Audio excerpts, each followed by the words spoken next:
Alors bonsoir à toutes et à tous. On est très heureux de vous retrouver de nouveau cette semaine. On va traiter plusieurs sujets. On va essayer de faire des liens dans la paracha de Vayetse pour essayer de dégager des enseignements qu'on va pouvoir, Pézat Hashem, absorber et vivre avec. Ça va? Alors c'est marqué comme ça. Vayetse Yaakov Beersheva Vayelech Harana Vayivga Bamakom. Donc il est sorti Yaakov de Beersheva. On dit que quand un tzaddik qui quitte un endroit, la ville, elle perd de sa splendeur, de son charme. Ouais. Et c'est ce qui est marqué Vayetse. Il est sorti, alors qu'on aurait très bien pu nous dire, il est arrivé à Beersheva, où il est parti à Haran. Ouais. Plutôt que de nous parler d'où il part, pour dire où il va. Très bien. Il y a d'autres explications qui nous disent qu'en fait, pourquoi il est parti à Haran? Pour deux raisons. Ouais, pour deux raisons. Un et deux. Oui. Un, parce que sa mère lui dit, va-t'en parce que ton frère va te tuer. Ça va? Et la deuxième raison, donc par Haran, parce que tu risques de mourir. Et son père lui dit, vas-y parce que tu vas trouver ta femme chez Lavan.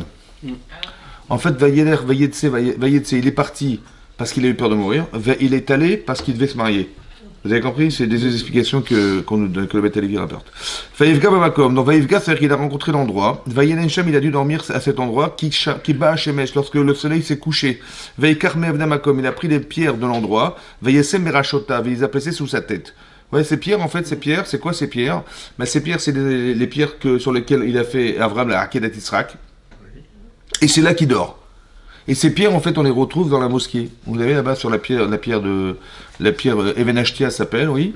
Ces pierres, en fait, c'est ces pierres qu'on retrouve dans la mosquée d'Al-Aqsa. Ouais, là-bas. Ouais, il y a un rocher dedans. Ben, c'est ça, la pierre. Ouais, c'est ça. Ça reste entre nous, hein. J'ai pas. Très bien. Et donc, il est là-bas, c'est marqué là-bas. Maintenant, Rachid nous explique qu'est-ce qui s'est vu. Pourquoi on nous parle de ces pierres-là? Rachid dit Hassan Otam Kemiz Marzev. En fait, il a fait comme une sorte de gouttière autour de sa tête. Oui. Avec ces pierres, il s'est projeté des 12 pierres.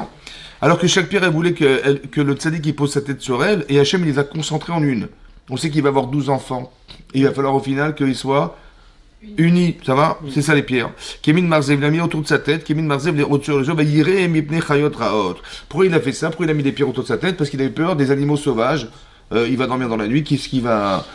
Comment il va pouvoir se rassurer de dormir en sécurité? Il a mis des pierres comme une gouttière autour de sa tête pour lui protéger son visage. C'est clair ou pas? Oui, c'est vrai ou pas? Si le lion mange le ventre, ça va. Voilà, c'est pour ça. La question c'est, il a protégé sa tête, mais on aurait pu, les animaux pour tirer par les pieds, lui ravager son ventre. Quelle protection, à votre avis, il a pu faire qui paraît intelligente et logique d'avoir mis des pierres autour de sa tête? Ça paraît stupide, à la limite. Oui. Il a fait Ishtaldout, ça veut dire qu'il a fait l'effort de protéger sa tête, mais ça a servi à pas grand-chose, puisque de toute façon, les animaux sauvages, ils font pas de distinction entre ses pieds, sa tête et son ventre. Maintenant, donc, et pourtant, c'est pas reproché. C'est bizarre. Ouais. Maintenant, on sait que Yosef Hatzadik, bon, il a dû quitter ses parents, il s'est retrouvé en Égypte, ouais. Il est rentré dans la famille de Potiphar. Ouais, parce qu'il y avait grand phare et petit phare, oui. Il est rentré là-bas, et sa femme, elle a su qu'il était là, donc elle a interrogé des astrologues. Elle dit, qu'est-ce que j'ai à voir avec cet homme qui vient de rentrer là, comme domestique chez nous? Il dit, bah tu auras des enfants avec lui. Ouais. Et donc, mais elle s'est trompée, ils se sont trompés, hein, c'était pas avec lui, c'était avec elle, pardon, c'était avec sa fille adoptive qui était Osnat, qui était la fille de Dina, en fait. Oui. Et qu'est-ce qui va se passer? Elle a essayé de le séduire, etc. Elle n'a pas réussi. Et donc, elle va prétexter qu'elle a été abusée par cet homme en l'envoyant en prison. Et donc, il va passer 10 ans de sa vie dans un trou. Ouais, un puits, c'est un trou. Hein. C'était un peu des tunnels. Vous connaissez les tunnels? Oui. Mais non, dans un trou. Maintenant, qu'est-ce qui va se passer? Au bout de 10 ans, j'imagine, de prière intense, il voulait absolument sortir, innocent qu'il était. Il a vu deux ministres du roi qui arrivent. Bon, il y avait le maître panetier, le maître échanson, c'était le pâtissier du roi, l'autre était celui qui allait servir du vin au roi, et donc il arrive, et il les voit arriver, il s'annonce comme étant des ministres. Il dit, waouh, Minash Shamaïm, j'ai trouvé des gens intermédiaires qui vont arrêter de rigoler pendant les cours. Et donc, qu'est-ce qui s'est passé? Et donc, c'est ça, donc il les voit arriver, et qu'est-ce qui se passe? En fait, qu'est-ce qui se passe? Il dit, mais qu'est-ce qui s'arrive? Je vois, vous êtes triste et tout, qu'est-ce qui vous arrive? Il dit, on a fait un cauchemar. Chacun, on a fait un cauchemar. Il dit, racontez-moi votre cauchemar. Parce que lui, il était spécialiste des rêves. C'était un grand psychanalyste, Rabbi Yosef. Ouais. Et donc, tout est mis à chamer, tout s'enclenche et tout. Il lui dit, écoutez, j'ai rêvé de 3 pieds de vigne. Là, mon rêve, c'est ça, j'ai 3 pieds de vigne, il y avait des grappes de raisin, j'ai mis la coupe du roi sous les vignes, j'ai pressé, le raisin, ouais, et j'ai servi cette coupe au roi. Il dit, écoutez, 3 pieds de vigne, c'était 3 jours, et dans 3 jours, tu vas trouver ton poste, et tu vas retrouver ton poste de maître et chanson devant le roi. Voilà ce qu'il a dit. Il dit, bon, écoute, je t'ai fait une tova, je t'ai rendu service, alors, Zechartani, Iskartani, d'abord rappelle-toi de moi, tu m'as vu, ouais, je te laisse ma photo. Et il dit, Zechartani, et rappelle-moi auprès de Pharaon, lui disant, je suis un homme innocent, j'ai rien à faire en prison, rends-moi, on va jouer au tennis, ouais, tu me renvoies la balle, ouais, je t'ai rendu service, rends-moi service, ça va? Là-bas, c'est marqué qu'il a attendu une semaine, 2 semaines, il pensait que ça allait vite, ça a pris 2 ans quand même, ouais. Pourquoi? Parce qu'il y a marqué Ashrei à Gever, je reçois l'homme, et la femme aussi, hein. Reçoit l'homme, Asher, Isham, Sam, Hashem, Iftacho, Sam, il place sa confiance en Dieu, mais pas dans Réavim, mais pas dans des mérites créants, ça va? Et donc il a manqué de confiance en Dieu, on va dire, de bitachon, de confiance en Dieu. Et ce manque de confiance en Dieu est entraîné chez lui, que pour corriger ça, il a pris 2 ans de sa vie pour corriger ce problème. Au bout des 2 ans, Miket Shnataim Yamim, au bout de 2 ans, Paro, il va rêver, ça va? Au bout de 2 ans, il rêve Paro. Pourquoi on commence pas une phrase comme ça, en disant au bout de 2 ans, il va rêver? On dit, bah, il est arrivé, Paro, monsieur Paro, il rêve. Au bout de 2 ans, il rêve. Ça n'a pas de sens. En fait, il aurait dû rêver il y a 2 ans déjà. Ah, ouais. Mais comme il a manqué de confiance en Dieu, Yosef, ouais, alors il doit attendre 2 ans. Et au bout des 2 ans, hein, alors Paro va arriver. En fait, ce que voulait Hachem, c'est quoi? Pourquoi tu as eu confiance en des ministres pour aller intervenir auprès de Pharaon, alors que moi, j'avais prévu de te faire rencontrer Paro en direct? Vous avez compris ce qu'avait prévu Hachem? Voilà. Donc l'erreur, elle est au niveau du bitachon. Et ça a été reproché. Maintenant, il a fait ce qu'il devait faire. Il a dit, voilà, je peux pas, on s'appuie pas sur des miracles dans la vie, d'accord? Donc il a dit, bah, j'ai confiance en Dieu, et j'ai demandé à ce monsieur Charamaskin, à Meskin, d'intervenir auprès de Pharaon. Il a eu raison ou pas? Et pourtant, il a pris sur la tête. Ça va?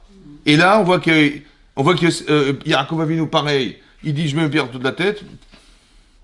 Et ça n'a pas été reproché. Comment ça se fait? Quelle est la différence de relation qu'on a avec Hachem pour expliquer l'un et pour expliquer l'autre? Ça va? Alors c'est comme ça. En fait, ce qu'on explique, une explication que je vous donne, c'est une explication qui existe. C'est le Batelvi qui explique comme ça, il dit comme ça. En fait, si vous voulez, il y a 2 choses à savoir. Comment je vais commencer? La Gemara dans Brachot d'Aflamédé dit là-bas qu'il y a 2 façons de vivre sa vie avec Hachem.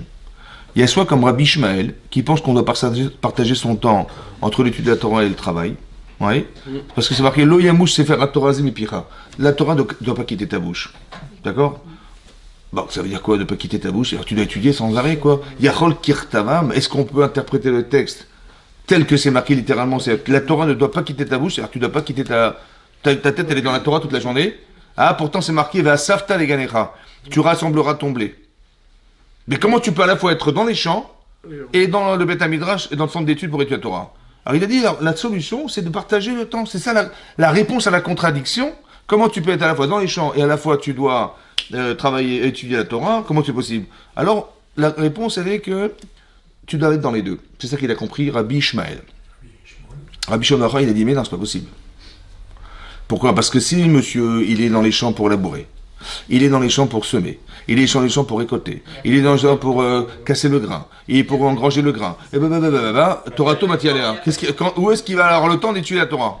Ça veut dire que si tu expliques le sens de le texte, c'est de dire Ve'asafta deganecha, tu rassembleras ton blé, c'est ça le sens de la Torah, c'est ça l'essentiel, ouais, disons du texte. Alors je vois pas comment il pourra expliquer Lo Yamush Sefer HaTorah Zemipicha. Comment tu vas expliquer le fait qu'il doit pas aller quitter la Torah de sa bouche? La Torah, il n'y a plus de Torah. D'après lui, c'est pas possible, on n'aura pas le temps d'étudier la Torah. Ça va? Donc il dit non, c'est pas vrai, c'est l'inverse. C'est que si tu fais le Ratson Hashem, alors ton travail sera fait par les autres. Yavos Zarim, viendront des étrangers, Ve'asu Ve'irut Sonechem, ils vont faire perdre vos troupeaux. Le travail sera fait par les autres. Et si tu le fais toi-même, alors c'est que tu ne fais pas le Ratson Hashem. C'est ça qu'il a pensé à Rabbi Shimon Yochai. Mais en vérité, au fond, ça veut dire qu'il y a 2 façons de voir sa vie. Les 2 sont vrais, en fait. Il y a des gens qui vont être capables d'étudier la Torah toute la journée sans arrêt. Il y a des gens qui ne seront pas capables de le faire, ou dans la capacité à faire, ou n'ont pas l'objectif de le faire, et donc partager sa vie entre les 2. Maintenant, vous avez vu qu'il y a 2 niveaux de compréhension dans le bitachon. Pourquoi je vous dis ça? Parce que Rabbi Shimon Yochai, il a accusé le gouvernement romain en prétextant qu'ils avaient fait des ponts pour récolter des péages, ils ont mis des prostituées dans les champs, dans les marchés, et ils ont mis des bains pour les bains publics soi-disant pour se laver, mais c'était pas ça, c'était pour avoir une belle peau, une police. Bon, il y avait juste un commissariat devant le pour la... Mais non, voilà ce qu'il a dit. Voilà ce qu'il a dit. Ouais. Et c'est il moquait du gouvernement romain. Et là, tout de suite, il a été condamné, accusé par Rome, et donc ils l'ont condamné à mort. Ouais. Et qu'est-ce qu'il a fait? Il s'est sauvé avec son fils et est parti dans une grotte. Bon. Combien de bagages il avait? Zéro. Combien de nourriture il a pris avec lui? Rien. Ça va, tout va bien, ça va, tout va... Et Dieu, il fait un miracle. Lequel? Il va faire qu'il y ait une sorte d'eau qui va couler, et il va faire que... Caroubier. Mais non, vous savez qu'on n'a pas le droit d'être sommet à l'ânesse. Ouais, oui. De s'appuyer sur une ânesse. On n'a pas le droit. Hein? On n'a pas le droit, c'est interdit. Ouais. Oui. On n'est pas des ânes. Non. Bon. Maintenant, comment ça fait qu'il a fait ça? Parce que lui, c'était pas un nez, c'était son délire. Exactement, ça veut dire que quoi? Parce qu'il avait toujours un pot de Nescafé Hachem. Non, c'est vrai. Parce qu'en fait, il n'y a pas de miracle. C'est quelqu'un, Philippe, il est convaincu que sa raison d'être, c'est la Torah. Hachem, il est obligé de s'occuper de sa parnassa. Alors, je vais vous expliquer quand est-ce que c'est oui vrai et c'est oui faux. Hein? Ça reste entre nous, hein, je vais pas... C'est comme ça. Il y a des gens pour qui, s'ils font rien, c'est une catastrophe. Il y a des gens pour qui, s'ils font, c'est une catastrophe. Alors, je m'explique. Des gens comme Rabbi Shimon Bar Yochai, ou des gens comme Avraham Avinu, ou des gens comme des Gdolei Torah, des grands de la Torah, ouais, on est intéressé à ce qu'ils deviennent, parce que le message qu'ils ont à transmettre, il est fondamental. Alors Hachem, il va leur faire des miracles, vus de l'extérieur, qui sont provoqués pour démontrer au monde que Hachem, il est avec eux, et on devra les écouter. Est-ce que vous comprenez cette notion? Donc il ne faut rien faire pour le laisser faire. Si tu interviens, tu désacralises la relation qu'Hachem il a avec toi, et qui va enlever la force que Hachem il aurait voulu donner à cet homme pour pouvoir transmettre la Torah. Ça va? Par exemple, un exemple très simple. C'est marqué dans les commentaires qu'Abraham il est parti, ils étaient 2 à faire la guerre contre les 4 qui ont battu les 5. Ça va? Ça va? Bon, est-ce qu'il a le droit de faire ça, Abraham Avinu? Non. Il dit, ouais, je vais sauver Lot, mon neveu, mon beau-frère. Tu viens avec moi, Eliezer, on y va? On y va. Les 4 qui ont battu les 5, tu penses qu'il a gagné la guerre? Est-ce qu'on a le droit de s'appuyer sur un miracle pour pouvoir y faire une guerre pareille? Non. Maintenant, Hachem, il va le faire gagner la guerre. Vous savez pourquoi?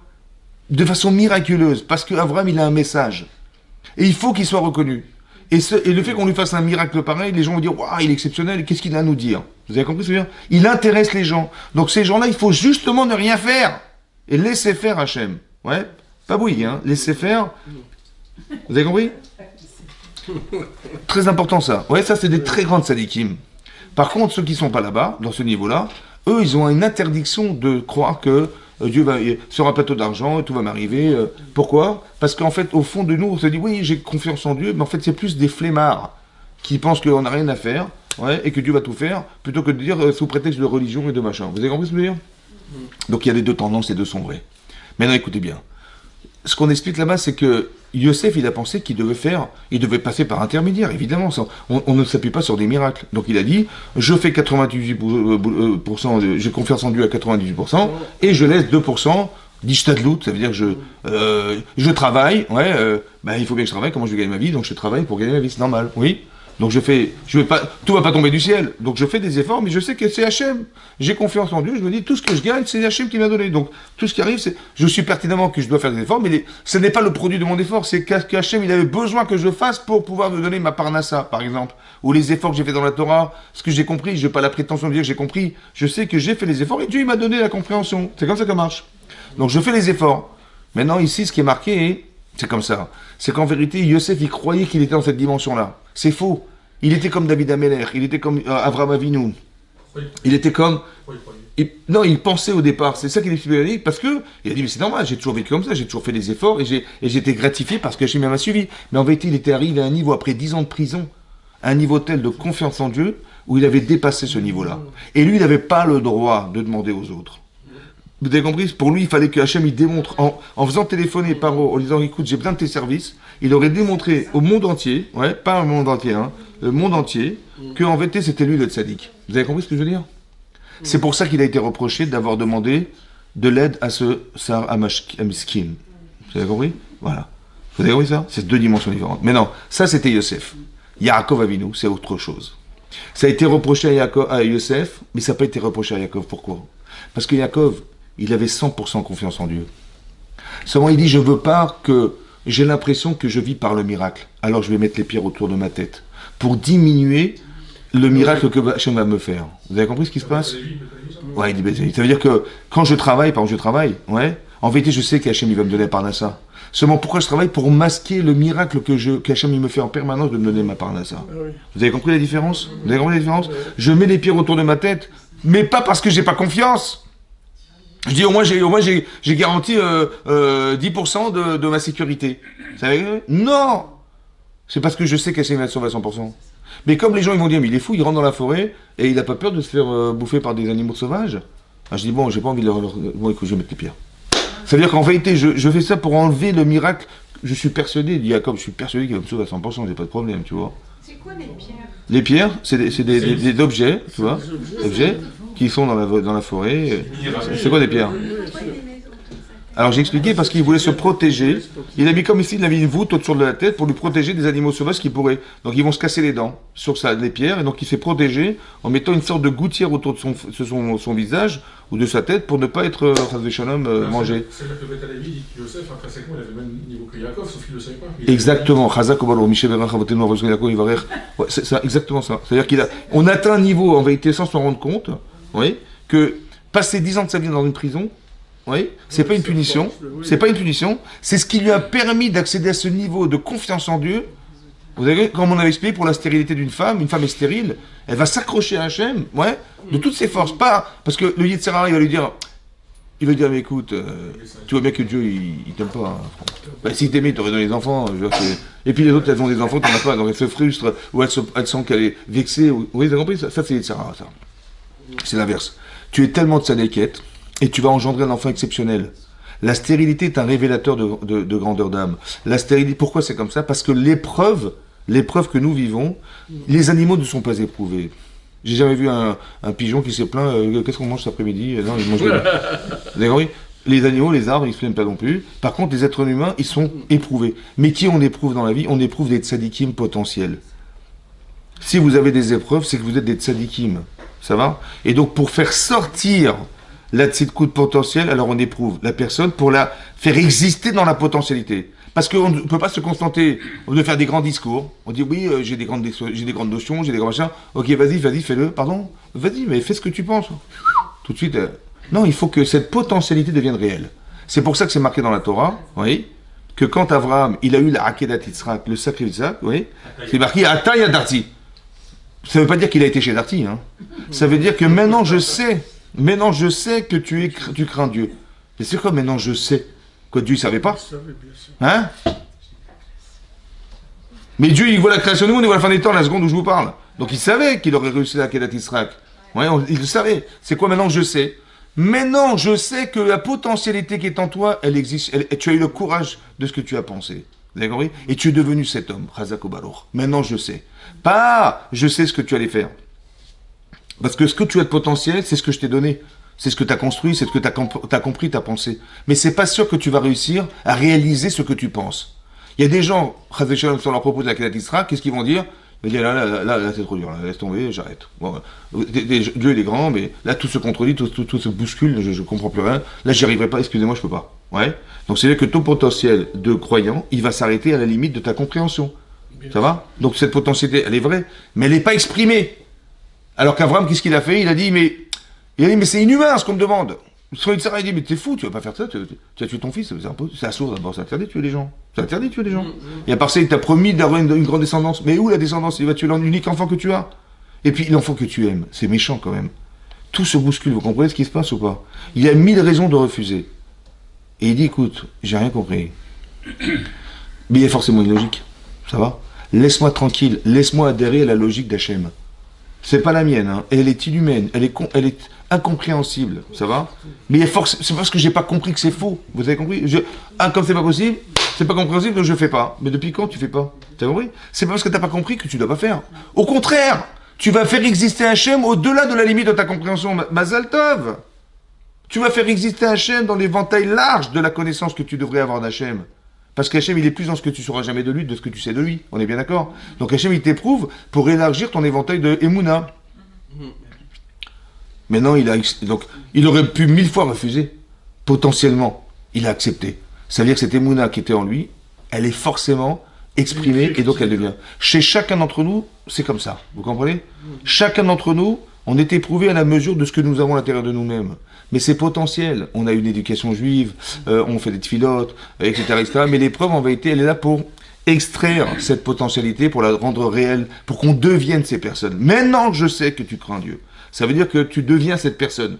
L'épreuve, elle n'est pas là pour nous affliger, ou pour voir est-ce qu'on va le faire ou pas faire. Non. C'est pour arriver à faire sortir de soi une potentialité. Vous avez compris ça? C'est ça. Donc je comprends que dans le trou dans lequel il se trouvait Yosef pendant 10 ans de sa vie, il a dû prier comme un malade. Ben, cette potentialité qu'il a en lui, des mounas qu'il a reçue de sa mère, parce que sa mère elle a prié pendant des années pour avoir un enfant, et ben ça c'est devenu réel chez lui. Maintenant qu'il est devenu réel chez lui, alors on lui dit surtout ne fais rien, laisse Hachem intervenir parce que c'est ça qu'Hachem il attend. Pour les autres, il faut qu'ils interviennent. Mais toi, surtout pas, parce qu'Hachem, il a besoin de toi, tu vas devenir le roi d'Égypte, tu vas devenir, les gens vont devoir t'écouter. Mais pour que tu sois crédible aux yeux des gens, alors Hachem, il va te faire des miracles. C'est pour ça que vous voyez des grandes sadikim, on leur accorde des miracles. Bassédé fait des miracles, pourquoi? Mais c'est simple. C'est parce qu'Hachem, ils ont un tel message à passer. Ils ont une volonté de ramener les gens à la Torah. Alors, pour qu'ils soient crédibles aux yeux des gens, alors on leur fait tout comme ça. Combien de gens ils vont aller consulter ces gens-là? Parce que Hachem, ils ont montré qu'ils étaient proches d'Hachem, et Hachem, il leur a fait des miracles. À eux spécialement, parce qu'il faut qu'ils soient capables de passer ce fameux message. Est-ce que c'est clair et net? Ils ont des routes. Où est-ce qu'on voit que justement avant ces 10 ans de prison, Yosef il n'était pas à ce niveau? Parce qu'il a eu besoin de... La preuve, c'est qu'il a eu l'épreuve. C'est ça la preuve. C'est comme ça. C'est ça que j'explique que l'épreuve d'un homme, c'est de faire l'extrait. Donc s'il était au niveau, il n'aurait pas eu besoin de passer par la prison. Donc s'il est passé par là, c'est que forcément, la difficulté est un révélateur de potentialité. Mais c'est pas seulement révélateur, c'est qu'elle doit pouvoir, par l'expérience vécue, sortir. Par exemple, on va voir Paro arriver devant la mer Rouge, et tout à coup on va avoir très peur, on va crier vers Hachem, la mer va s'ouvrir, on va traverser la mer Rouge, dans le couloir de la mer Rouge, les Égyptiens vont nous suivre, et la mer va se retourner contre eux, et là, il y a un Minou Bachem. Pourquoi il y a un Minou Bachem? Ils étaient croyants déjà. Non, le niveau de croyance qu'on va atteindre après ça n'a rien à voir avec le niveau de croyance qu'on a eu quand on est sorti d'Israël. Parce que pour recevoir la Torah, il faut un autre niveau de croyance. Donc l'épreuve, elle est là pour extraire cette émouna qui la faire sortir au niveau de ce qu'on espère qu'elle devienne. T'as compris ça? C'est ça l'épreuve. À la fois, Abraham, il a eu besoin de la Kéda, Yosef, il a eu besoin de la prison. Alors j'ai fait un cours pour la Kéda d'Israël, mais juste expliquer, c'est ce que je viens de te dire. C'est-à-dire qu'Abraham, c'est un intellectuel, c'est un philosophe, c'est un penseur, c'est un machin. Donc il a du bon sens. On te dit, c'est super, mais à un moment donné dans ta vie, il faut que tu dépasses le niveau intellectuel. Jacob, il n'a pas eu besoin d'épreuves. Peut-être parce qu'il est passé par la Torah, par le Limoud de la Torah, il n'a pas eu besoin de passer par cette Torah. Il a eu 2 épreuves, Yosef, Jacob, pardon. Tous les gens qui sont morts, le 7, et puis à la Shoah. Parce qu'il voulait ouvrir une boucherie. Non. Après, bon, c'est un autre sujet. C'est pas... Mais bon, je vous expliquerai bien Hachem Bar chez moi. Mais non, ce que je veux dire par là, c'est les conséquences. Écoutez-moi, c'est exactement la même chose. Ce que ça a engendré. Écoutez-moi, l'épreuve, c'est ce que ça engendre. Vous avez vu la solidarité? Oui ou non? Oui. C'est pas ce qui manquait, c'est pas ce qui manquait au départ? Oui. Dites oui. Très bien. C'est ça l'épreuve. C'est la certaine potentialité. Youssef, vous avez pensé que le maître échanson était envoyé par Hachem? Oui. Et donc c'est une ouverture que donnait Hachem? Oui, c'est ce qu'il a cru. C'est ce qu'il a cru au départ. C'est ce qu'il a cru. Alors vous allez me dire, alors pourquoi Hachem l'a envoyé?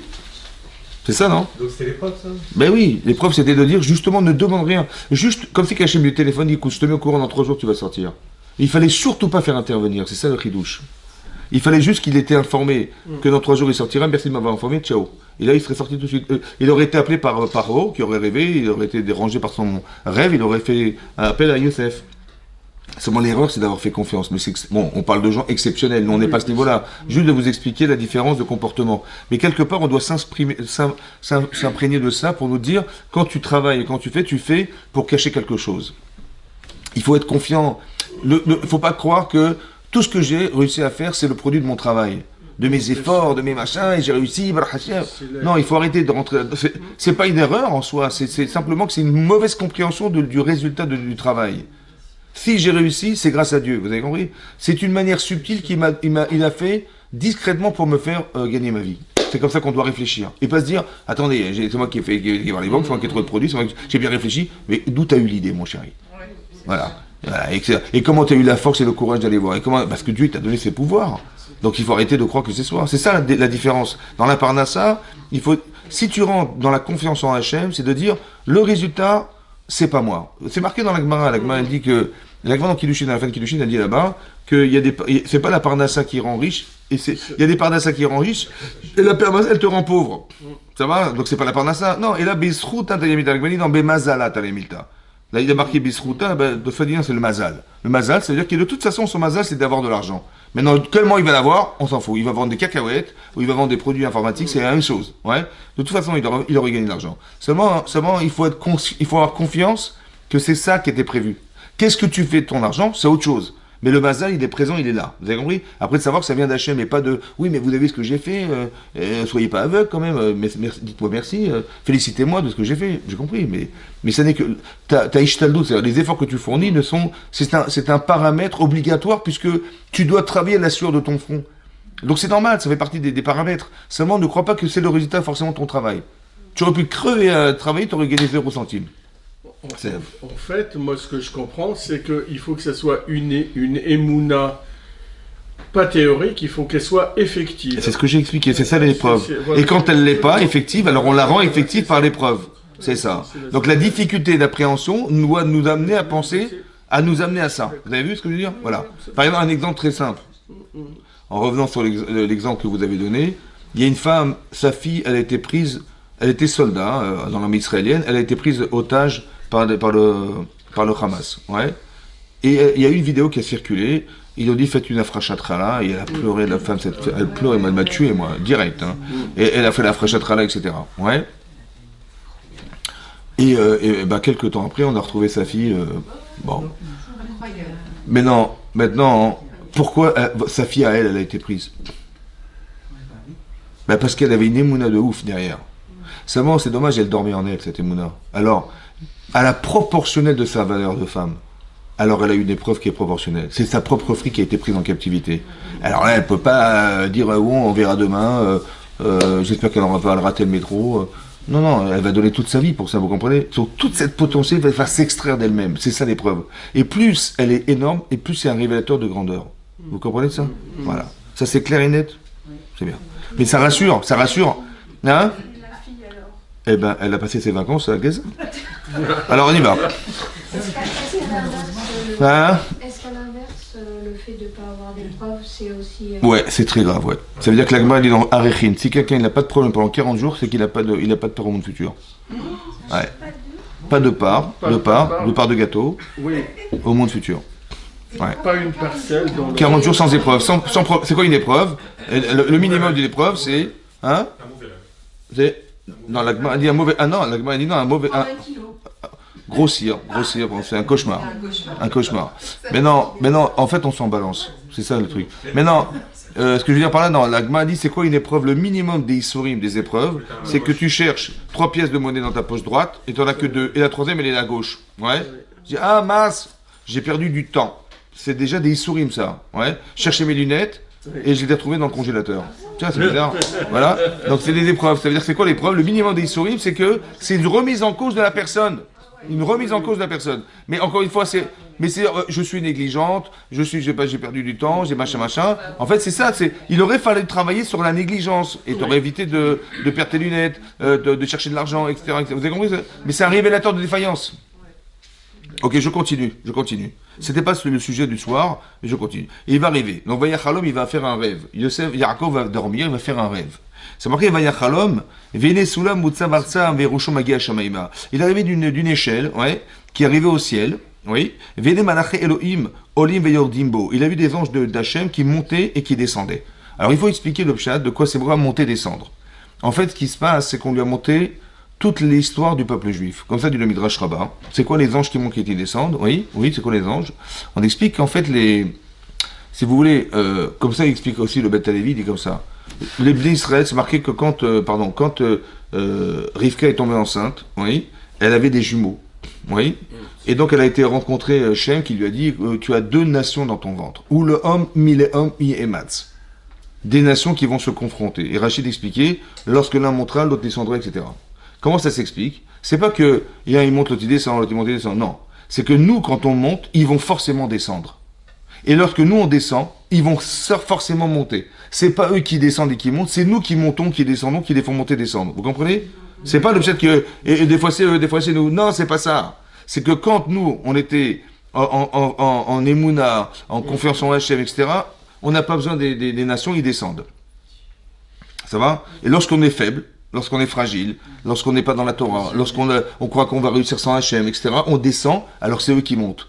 On les fait monter ou on les fait descendre. Vous comprenez? Ils n'ont aucun pouvoir en dehors de notre pouvoir personnel. Ça va? C'est ça qui est marqué. Et donc on a montré à Yaakov toutes les pérégrinations du peuple juif. Il y a eu 4 royautés. 1, 2, 3 et 4. Il y a eu Paras. Paras, c'est les Perses, qui a détruit le premier temple. Ouais. Après il y a eu Madaï. Après il y a eu Yavan. Yavan, c'est les Grecs. Ils sont restés 180 années en Israël. Et ils ont essayé de nous influencer par la philosophie, la pensée grecque, etc., en prétextant qu'il y a d'autres dieux, il y a d'autres machins, il y a une autre façon de penser, de réfléchir en dehors de la Torah. Et il y a eu Édom. Maintenant, on a vu que chaque royauté a disparu. Les Perses ont disparu, Madaï a disparu, Babel a disparu. Ensuite, on a les Grecs, ça a disparu. Et maintenant, on est dans Édom. Édom. Ouais, comment on écrit Édom? E-D-O-M. Et à l'inverse, M-O-D-E. Oui.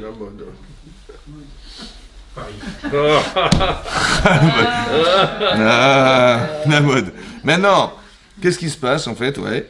Alors, Yves Saint-Laurent, il m'a expliqué comme ça. Non, je rigole.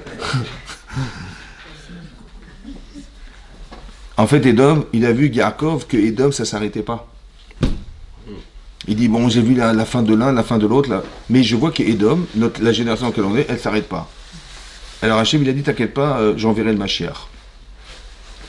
Ça, c'est Édom. Mais après, il va y avoir une autre galoute, une autre exil. Le 5e, c'est Ishmaël. Oui. Pourquoi Ishmaël? Oui. Pourquoi c'est marqué Ishmaël? Parce que les 2 enfants aînés de Abraham et de Yitzhak, ben, c'était Ishmaël et c'était Esav.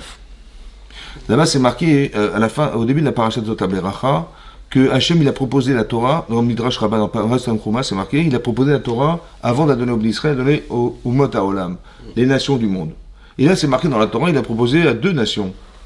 Il a proposé à Édom, Seir, c'était Édom, et Paran, c'était Ishmaël. Donc il n'a pas proposé à 70, il a proposé qu'il y a 2. Comment c'est possible qu'il ait marqué? Alors c'est ça. Alors eux, c'est la tête. Ça veut dire que, si vous voulez, vous pouvez diviser la terre entière par 2. Et vous allez voir qu'ils sont en fait la tête, ceux qui sont à la tête de ça, c'est à la fois les Ishmaélim et à la fois Édom. Vous avez vu? Vous avez compris? C'est ça. Et on pourrait diviser en 2. En fait, les 35 nations, elles sont gouvernées par Ishmaël et les autres sont gouvernées par Édom. Esav, Édom. Ça va? Mais en fait, ce qui se passe, c'est que c'est ça. On aura proposé donc la Torah, ils ont refusé, et donc il a donné l'homme d'Israël. On a reçu la Torah, nous. On a reçu ce qui va déranger, au fond, c'est ça qui va déranger, c'est que le mont Sinaï, c'est le mont de la haine. Ouais. La Sinaï, c'est haine, la Sina. Ouais. Pourquoi? Parce que Hachem, il a fait le choix de nous donner la Torah. Et ça crée une différence qui a été effroyable pour ceux qui l'ont subi. Ça va? Qui l'a subi? Bah, Ishmaël, il a dû la subir. Oui. Pourquoi? Parce qu'il dit, mais c'est qui l'aîné d'Abraham? C'est moi. Et Esav, il a dû la subir parce qu'il dit, c'est qui l'aîné de Yitzhak? C'est moi. Ça va? Et donc mon frère, il m'a pris ma bracha, et l'autre, il m'a dit, mon frère, il m'a pris ma place. Oui, soi-disant, c'est lui qui doit hériter de Abraham, c'est pas vrai. Il veut tuer son frère avec des coups de flèche. En fait, il prétend Ishmaël qu'il est né d'Abraham Avinu. C'est vrai qu'il est né physiquement, biologiquement, il est né avant son frère, et l'autre pareil. Donc on aurait pu penser que la Bechor... Seulement, chacun il a perdu le devoir d'être un Bechor. C'est ça le problème, c'est pas d'être Bechor qui compte, d'être un aîné, c'est d'avoir ce devoir d'être un Bechor qui a été occulté par ces 2 personnes. Et donc ils vont revendiquer en permanence de pouvoir retrouver cette Bechor. Là-bas c'est marqué que Ishmaël il a une force particulière qui est indépendante des autres, c'est que quoi? C'est que toutes ces royautés, en fait, ils ont défendu une idée. Laquelle? C'est de dire, on est en discussion de savoir qui est Dieu. Ça va? Qui est Dieu? Donc chacun, il a prétendu, il avait des dieux multiples, jusqu'à la chrétienté, où c'est la Trinité, c'est-à-dire qu'il y avait Dieu, son Fils et son Père, et le Saint-Esprit, je sais pas quoi. Oui, ça fait des 3. Ouais. Mais non, donc ça disparaîtra un jour. Seulement, ce qui va rester, c'est Ishmaël et Israël. Pourquoi? Parce que c'est marqué dans la paracha de Balak. Il est marqué Mi-Irie, Mi-Sumokel. Qui va vivre qui vivra lorsque Hachem il a placé le mot El. Ouais, El. El, c'est El. Oui. C'est où il y a marqué les deux nations qui ont le nom El dedans, c'est Israël et Ishmaël. Mi yichye besumo El. Qui va vivre lorsque Hachem il va mettre son nom dans la nation de Israël et de Ishmaël. Et donc pourquoi il y a cette guerre entre les deux? Parce qu'en fait on a un Dieu commun. Oui. Seulement, qui c'est qui détient la vérité? C'est ça le problème. On n'est pas en train de savoir mais qui est Dieu, comme les autres qui ont disparu. En vérité on a un Dieu commun. Chacun prétend qu'il descend d'Abraham. Vous avez compris ce que je veux dire? Seulement, elle est où la vérité? Elle est chez vous, elle est chez nous. Et donc on va se disputer de savoir où se trouve la vérité. Ça va durer jusqu'à la fin des temps. Ouais. C'est ça qui est marqué là-bas. Vous voyez, si vous allez voir le Malbim, ouais, parce que si vous voulez le pasouk, le Malbim il dit là-bas, hein, sur le pasouk, la suite du verset dans Parashat Balak. Je vous lis le pasouk. Hein? Non. Attends, je vais te dire le pasouk.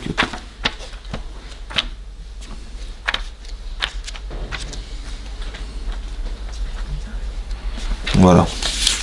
Je vous lis le pasouk, ok? C'est marqué comme ça. Il est marqué comme ça. Vaïssa Machalo, Vaïomar. Oy mi yichye misumo el. Vetsim, c'est quoi tsim? Rachid dit que c'est des grands bateaux. D'accord? Miyad Kittim sont entre les mains des Kittim. Rachid dit des Romains, des Romaïm, donc c'est Edom. Ve'inu ish Ashur. Ils vont infliger Ashur. Ashur c'est la Syrie. La Syrie c'est quoi la Syrie aujourd'hui? L'Irak, l'Iran. Ve'inu Ever. Et ils vont aussi affliger. Ever c'est Ivri, les Bnei Israël. Vegamu Adeoved. Et lui aussi, il va aussi disparaître. Celui qui est Kittim, qui va affliger Ashur et qui va affliger un, et Rachid dit que c'est quoi Tsim? Ouais, Tsim, c'est des bateaux, des porte-avions. Vous avez vu ce qu'il y a des porte-avions ce moment ou pas? Et ça, c'est à la fin des temps. C'est marqué qu'à la fin des temps, c'est ce qu'il va y avoir. Et là-bas, le Malbim, il explique exactement ça. Il dit, c'est incroyable. Il dit, il y a des très grands bateaux qui vont arriver dans la région, ouais, et qui vont faire la guerre contre Ashur, et qui vont affliger aussi Israël. Il va avoir Inuit, c'est-à-dire qu'on va souffrir de l'achat, c'est dit l'achat, c'est une pression sur nous, mais même lui va disparaître. Ouais, avec le Mashiach. Comme ça, dit regardez le Ramban, il explique le Ramban sur cette paracha-là, dans Balak, c'était une prophétie de Balak. Il dit comme ça va se passer comme ça. Normalement, ça va se passer comme ça. D'accord? Mais alors, est-ce que ça va se passer maintenant? Je ne sais pas. Mais en tout cas, on peut imaginer que ça peut se passer comme ça. Et ça veut dire qu'il y aura toujours cette guerre entre, à la fin des temps, entre qui est représentatif de la vérité. C'est ça le problème. On n'est pas en discussion de savoir est-ce que c'est Dieu ou pas Dieu, non. Ça, c'était les autres. Ceux-là disparaîtront. Mais ce qui va rester, c'est ça qui va rester. C'est ça. Et donc, maintenant, pourquoi je voulais parler de tout ça? Parce qu'en rapport à la paracha, vous allez voir que ici, donc il lui a montré toutes ces pérégrinations, ouais, et donc il va se réveiller, Yaakov Avinu, de son rêve. Alors qu'Hachem lui a promis monts et merveilles en lui disant, il lui a montré tout ça. Tout ce que je vous explique, il lui a montré. Et c'est marqué, il lui a dit, je vous lis ce qui est marqué, il lui a dit, Hachem, Nitza Allah Vayomar. Donc Hachem, il s'est trouvé là sur l'échelle et il a dit, Ani Hachem Eloki Avraham Avicha Veloki Yitzhak. Je suis le Dieu de ton père Avraham et de Dieu d'Israël. Arrête Sacher Atay Shochev Alei Alecha Etenav Elezaracha. C'est la terre où tu t'assois, où tu t'es allongé, je te la donne à toi et ta descendance. Ça va? Cette terre t'appartiendra. Veya Zaracha qui ta descendance sera aussi nombreuse que la poussière de la terre. Ou Parastayama Vakedma Vesafana Vanegba. Tu pourras te déplacer à l'est, à l'ouest, au nord et au sud. Venivrechu Becha. Ils seront bénis par toi. Kol Mishpechot Adama ou Bezaracha. Et les familles de la terre seront bénies par toi, ainsi que par ta descendance. Ça veut dire que le syndrome du juif qui est riche, ouais, il vient de là. Il vient d'où, en fait? Il vient d'où? Comme ça explique le Rav Shimon Raphaël Hirsch, il dit comme ça. On était en pleine famine dans la paracha qui précède. Il y avait la famine en Israël, ouais. Et qu'est-ce qu'il a fait Yitzhak Avinu? Il est parti à Beersheva qui était en Pelishtim. C'est Pelishtim. Mais Beersheva avant, mais elle s'appelait comment avant? Beersheva. Be'er Shava. Il y avait 7 puits. Les puits qu'ils ont. Les puits. Il y avait 7 puits. Voilà. 7 puits. Ouais, pas la pluie, hein. Les puits. Les puits. Maintenant, qu'il avait creusé Avraham Avinu. Ouais. Maintenant, ils ont été bouchés par les Pélishtim. Donc, les Be'er Sheva, c'était les Pélishtim. Pas la Palestine, hein, c'est Pélishtim, le peuple des Philistins. Et qu'est-ce qui s'est passé? Donc, il y avait la famine. Il n'y avait rien à manger, rien à boire, c'était la famine. Qu'est-ce qu'il a fait? Yitzhak, il a commencé à planter, à semer. Et lui, il a eu une bracha, on ne sait pas comment, c'était surnaturel, quoi. Hein, surnaturel. Et il a eu une bracha, que ça a poussé, il s'est enrichi, il a vendu son blé, après il les a mis au crédit agricole. Et il a acheté des chameaux, il a acheté des ânes, il a acheté des œufs, il est devenu milliardaire, quoi. Et là-bas, c'est marqué Veistom. Ça veut dire qu'il a haï Avimelech. Et là-bas, Shimon Rav il dit pourquoi? D'où ça vient ça? Pourquoi il a haï? Il dit parce qu'il dit comme ça. Les gens supporteront qu'un Philistin, il va s'enrichir en Pélishtim. Mais qu'un étranger s'enrichit chez nous, insupportable. Vous avez compris ou pas? Mais comme on a toujours été des étrangers, là on s'est trouvés. Alors il prétextait qu'on aura volé leur argent. Vous avez compris ou pas? C'est un truc de malade qui est marqué là. Vous savez pourquoi c'est comme ça? Parce qu'en fait la haine, elle vient de se rendre compte qu'en fait on a rapporte de la bracha. C'est ça qui est marqué. Par toi ta descendance. En fait on est porteurs de bracha.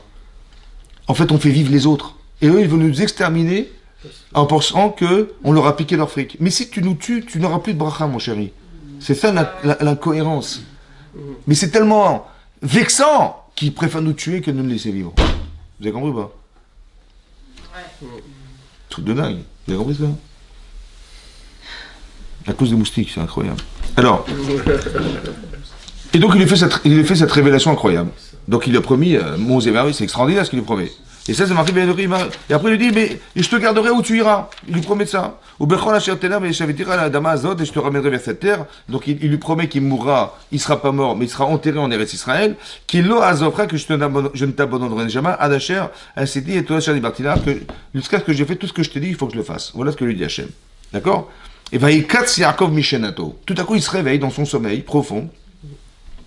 Vayomer, il a dit, Achen Yetchachem Amakom Azé. Quoi, Dieu est là? Ve'anochi Yodarti, je ne savais pas. Ouais. Maintenant, il joue tes combien. Il est en train de voir un film, là. Ouais. Donc, il est en train de voir les pérégrinations, les trucs. Il panique parce qu'il voit la fin. Il voit pas la fin de Edom. Il est comme un fou. Il dit, t'inquiète pas, chef, je suis là. Il y aura le Mashiach, t'inquiète pas. Il dit, ah, d'accord, merci. Il voit 2000 ans d'exil. C'est énorme. Ouais. Il voyait pas la fin. Après, il dit, écoute, t'inquiète pas, je te garderai, la terre où tu t'es installé, tu y vivras, je te ramènerai ici, ta descendance, elle sera bénite. C'est extraordinaire. Bon, un type normal, il voit ça, qu'est-ce qu'il dit? Il dit, bah merci, ouais. Ben non. Lui, il voit ça, et à la fois, il se dit, mais qu'est-ce que je fais là? Vous avez compris ou pas? Comment j'ai pu dormir dans un endroit pareil? Ça veut dire écouter la conscience de Yaakov Avinu, plutôt que d'être absorbé par le message qu'Hachem lui renvoie. Il a honte, il se rend compte qu'il a honte, il a dit, je savais pas que c'était un endroit aussi kadosh. Et si j'avais su, j'aurais pas voulu dormir. J'aurais préféré renoncer à tout ce que j'ai su, pas j'ai su, hein, à tout ce que j'ai su, ouais, pour ne pas dormir dans un endroit. Le respect de l'endroit où il a dormi dans Beth Amikdash, il dit, c'est Beth Elohim, c'est la maison de Zéchar Hashamaim, c'est l'ouverture du ciel. Là. Il a dit, mais comment j'ai pu dormir là? Vous imaginez le niveau de conscience dans son sommeil inconscient? Quel doucha, vous avez compris, quel homme exceptionnel, Yaakov. Et on descend de Yaakov Avinu. Ça veut dire qu'on regardez de qui on descend. Quelqu'un qui est dans son sommeil profond, inconscient, il est capable de se rendre compte, mais qu'est-ce que je fous là? Et alors qu'on est en train de lui apprendre des choses incroyables sur sa vie et tout ce qui va se passer pour le peuple juif. La liberté de penser, d'être extrait de l'influence. Ok, donc qu'est-ce qui va se passer? Donc comme son père lui a dit, tu vas trouver ta femme comment il s'appelle? Chez Lavan, ouais. Alors il va partir là-bas. D'accord? Et donc il va partir là-bas, il va rencontrer Rachel. Et là-bas, il va savoir que c'est elle, sa femme. Ouais, il va savoir que c'est elle. Et il va même être triste parce qu'il sait qu'elle ne sera pas enterrée avec lui. Et là-bas, c'est marqué qu'elle a couru vers son père. Ça va, Vayagel Yaakov, et donc, quand Lavan il a su que Yosef Yaakov arrivait, il a dit, il est sûrement venu avec beaucoup d'argent, puisqu'il il est le fils de Yitzhak, ouais. Et donc il est court après pour voir, mais bon, il était con, il n'avait pas un centime sur lui. Et il lui dit, bon, bah écoute, il a travaillé pour lui. Bon, travaillé pour lui. Et à la suite de ça, il lui dit, bon, ça fait un mois que tu travailles. Il s'appelait pas Arié, hein, parce qu'il dit, bah oui, il s'appelait pas Arié, il s'appelait Yaakov. Il dit, si je pouvais te salarier, oui. Et là, il a été vraiment, ça l'a vexé, il était vraiment contrarié. Et donc, et donc, il a demandé à sa femme, est-ce que tu es marié? Il dit pas encore. Ben, il n'était pas encore marié. Bah oui, oui. Est-ce que tu es marié? Est-ce que tu es marié, pardon. Alors, j'ai marié. Et donc, qu'est-ce qui va se passer? Il va dire à son beau-père, écoute, mon salaire, ce sera de travailler pour toi 7 ans pour l'épouser. 7 ans. Ouais. Il aime cette femme, mais il a demandé à son beau-père, écoute, je veux travailler 7 ans pour elle. C'est ça mon salaire. Pour épouser ta fille, donc elle s'est mise sur une balance. Ouais. C'est bien. Et il dit, bon, ça coûte. Ouais. Je sais pas combien elle pesait, mais c'était le prix de son poids, quoi. Elle était très belle, ouais. Alors, Rachid dit mannequin, ben là, je sais pas ce que ça veut dire. Non, alors, il avait comme ça. Il est marqué, il est Lavan Shtebanot. Lavan, il avait 2 filles. Ouais, 2 filles. Shem Agdola, Léa. Donc l'aînée s'appelait Léa. Et l'autre s'appelait Retour. Léa, allez. Et Shem Aktana, Rachel. Et l'autre, l'Aktana, la cadet, s'appelait Rachel. Ve'ene Léa Rakot. Donc les yeux de Léa étaient larmoyants. Alors pourquoi elle pleurait toute la journée? Parce que on avait promis, parce que Rivka elle avait 2 garçons et son frère Lavan il avait 2 filles. Il a dit l'aînée pour l'aîné et la cadette pour le cadet, ça va? Et quand elle a su qu'elle devait épouser Esav, Skina, elle pleurait toute la journée. Elle voulait pas l'épouser, mais elle pleurait de quoi? Qu'est-ce qu'elle pleurait à votre avis? Elle pleurait de pas l'épouser ou elle pleurait de trouver un tzaddik? Parce qu'elle a vu qu'elle avait raté sa vie, Esav. Elle a dit si c'est mon mazal, j'en veux pas. Et donc elle a pleuré très fortement. Maintenant, un petit chidouche entre nous, ça reste entre nous, la force de la prière. Mesdames, il faut prier. C'est marqué là-bas hein, que par le mérite de la prière qu'elle a fait toute sa jeunesse, en fait, non seulement elle a épousé Yaakov avant sa sœur, mais en plus elle a eu autant d'enfants que toutes les femmes réunies. Oui. Ça veut dire il avait 4 femmes, ouais. Il y avait 3 femmes qui ont eu 6 enfants, et elle a eu 6 enfants, elle est toute seule. Regardez la force de la tfila. Ça va? Ça veut dire que maintenant, dans la situation où on est, qu'est-ce qu'il faut faire? Est-ce que vous allez prendre des armes? Est-ce que vous allez prendre des pistolets, des couteaux, la tfila, messieurs, dames? Akol kol Yaakov. La voix, c'est Yaakov. Ça veut dire qu'on est des Benot Yaakov. Donc il faut que nous aussi on prie. Ouais. Et la prière, elle a une force incroyable. Là-bas, ils disaient Akol kol Yaakov, ve'ayadim le'esav. Oui? Il y a des commentaires qui expliquent les mains, jusqu'où tu peux pousser ta main? Ben, 1 mètre. Esav, il a une capacité de 1 mètre. Mais la prière, c'est des kilomètres. C'est-à-dire que la puissance de frappe qu'on a par la prière n'a rien à voir avec tes mains. Les mains d'Esav. Donc, rappelez-vous de ça, toujours. La distance, peu importe. On est en France, on peut aller à distance largement au-dessus de tout. Donc, la force, c'est la tfila. Et nous, on est des gens qui prions. Ça va? Donc, c'est ça. Et donc, qu'est-ce qui s'est passé? Elle a prié, elle se par mérite de la tfila, regardez ce qu'elle a eu. Elle a réussi à avoir ce qu'elle espérait, en fait. Ouais. Mais donc, elle a dû souffrir pour ça, parce qu'elle s'est raccrochée à Hachem de toutes ses forces. Mais ça, son épreuve, elle était là. Vous avez compris, elle. Après, c'est marqué, et l'autre, elle était Yefatoar, c'est-à-dire qu'elle avait un beau visage et charmante. Elle avait du charme. C'est ça, Yefat Maré. C'est pas la marée haute, hein, c'était marée, c'est là. Venez, donc, on dit, veillez Av Yaakov et Rachel. Donc, Yaakov, il aimait Rachel, Vayomer et Avdecha Shemashim. Donc, par amour pour elle, il a dit, je vais travailler pour 7 ans pour cette femme, pour l'épouser. Il a dit, Rachel bitra Ktana. Donc, il a dit, Rachel, mais pas Léa. Ktana, la petite, mais pas l'aînée. Et ta fille est pas tu vas me sortir une fille de je sais pas d'où, là-bas, tu vas, je te présente Rachel, je sais pas, mais, tu m'as dit Rachel. Je t'ai mis du chouk là-bas, il y avait des filles du chouk là-bas. Ok? Il a eu tellement peur de. Maintenant, petite question. Comment ça se fait que Yaakov, il a dû épouser une fille dont le père c'était un escroc? Un escroc. Champion du monde. Il sera pareil. Comment ça se fait? Yaakov, il explique. Hein? Ouais. Yaakov, il dit les mauvaises midotes, ça se transmet dans les gènes. Donc en Canaan, il y avait des mauvaises midotes. Mais pourquoi il était obligé d'épouser une fille comme ça? Pourquoi des parents comme ça? C'est bizarre quand même. Ouais. Alors comme ça, écoutez bien.